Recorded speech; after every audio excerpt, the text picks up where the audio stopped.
ಚಿಕ್ಕಬಳ್ಳಾಪುರ ನಿನ್ ಕೊಡುಗೆ ಏನು? ಬಾಯಿಗೆ ಬಂದಂಗೆ ನೀನು ಈ ಸಿನಿಮಾ ಡೈಲಾಗ್ ಹಾಕೊಂಡು ಕುಮಾರಣ್ಣವ್ರ ಬಗ್ಗೆ JDS ಬಗ್ಗೆ ನೀನ್ ಎದುರುವಾಗಿ ಮಾತಾಡೋದು ನಿಲ್ಸ್ಬೇಕು. ನೀವು ಮುಂದೆ ಇದೇ ರೀತಿ ಮುಂದುವರ್ಸ್ಕೊಂಡು ಹೋದ್ರೆ 2028 ಚಿಕ್ಕಬಳ್ಳಾಪುರದಲ್ಲಿ ನಾವು ಚುನಾವಣೆ ಮಾಡ್ತೀವಿ. NDA ಅಭ್ಯರ್ಥಿನ ಹಾಕಿ ಚಿಕ್ಕಬಳ್ಳಾಪುರದಲ್ಲಿ ಚುನಾವಣೆ ಮಾಡಿ JDS ಪಕ್ಷದ ಶಕ್ತಿ ಏನಂತ ನಾವು ತೋರಿಸ್ತೀವಿ. ನಾವು ಒಂದು ಅರ್ಥ ಮಾಡ್ಕೊಳ್ಳಿ. 2024 ಚಿಕ್ಕಬಳ್ಳಾಪುರದಲ್ಲಿ ಸಭೆ ನಡೆಸಿತು. ದೇವೇಗೌಡರು ಈ ದೇಶದ ಪ್ರಧಾನಮಂತ್ರಿ ನರೇಂದ್ರ ಮೋದಿ ಅವರು ಒಂದು ಸಭೆ ಮಾಡಿದ್ರು. ಆ ಒಂದು ಸಭೆ ಭಾಷಣ ಇವತ್ತು ನಮ್ಮ ಕೋಲಾರ ಲೋಕಸಭಾ ಕ್ಷೇತ್ರ, ಚಿಕ್ಕಬಳ್ಳಾಪುರ ಲೋಕಸಭಾ ಕ್ಷೇತ್ರ, ಚಿತ್ರದುರ್ಗ ಲೋಕಸಭಾ ಕ್ಷೇತ್ರ, ತುಮಕೂರು ಲೋಕಸಭಾ ಕ್ಷೇತ್ರ, ಬೆಂಗಳೂರು ಗ್ರಾಮಾಂತರ ಲೋಕಸಭಾ ಕ್ಷೇತ್ರ ಇವೆಲ್ಲ ಗೆಲ್ಲಕ್ಕೆ ಯಾರು ಕಾರಣ? ಈ ದೇಶದ ಮಾಜಿ ಪ್ರಧಾನಮಂತ್ರಿ ದೇವೇಗೌಡರು, ಈ ದೇಶದ ಪ್ರಧಾನಮಂತ್ರಿ ನರೇಂದ್ರ ಮೋದಿ ಅವರ ಒಂದು NDA ಇವತ್ತು ಒಗ್ಗಟ್ಟಾಗಿ ಕೆಲಸ ಮಾಡಿರೋದ್ರಿಂದ ಇವತ್ತು ಭಾಗದಲ್ಲೆಲ್ಲ ಸಂಸದರಿದೆ. ನಿಮ್ಗೆ ಶಕ್ತಿ ಇದ್ದಿದ್ರೆ ಯಾಕೆ ನಿಮ್ಮ ಅಭ್ಯರ್ಥಿನ ಗೆಲ್ಸ್ಕೊಂಡಿಲ್ಲ? ನಿನ್ ಕೊಡುಗೆ ಏನು? ಕಾಂಗ್ರೆಸ್ ಪಕ್ಷಕ್ಕೆ ನಿನ್ ಕೊಡುಗೆ ಏನು? ನಾವು ಜೀವನದಲ್ಲಿ ನಾವು ಯಾರ ವಿರುದ್ಧವಾಗಿ ನಾನು ಮಾತಾಡೋಣ.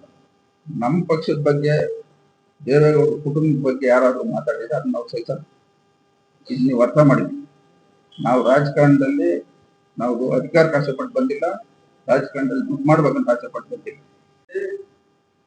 ಇವತ್ತು ಉನ್ನತ ಶಿಕ್ಷಣ ಪಡೆದಿರ್ತಕ್ಕಂಥವ್ರು ಪ್ರದೀಪ್ ಈಶ್ವರ್ ಅವರು ನಾನು ಗೆಲ್ಲಬೇಕಾದ್ರೆ ನನ್ಗೆ ಯಾರ್ಯಾರು ಮತ ಹಾಕಿದ್ರು ಅನ್ನೋದು ಆತ್ಮಾಲೋಚನೆ ಮಾಡಿಕೊಂಡು ಯಾರ್ಯಾರ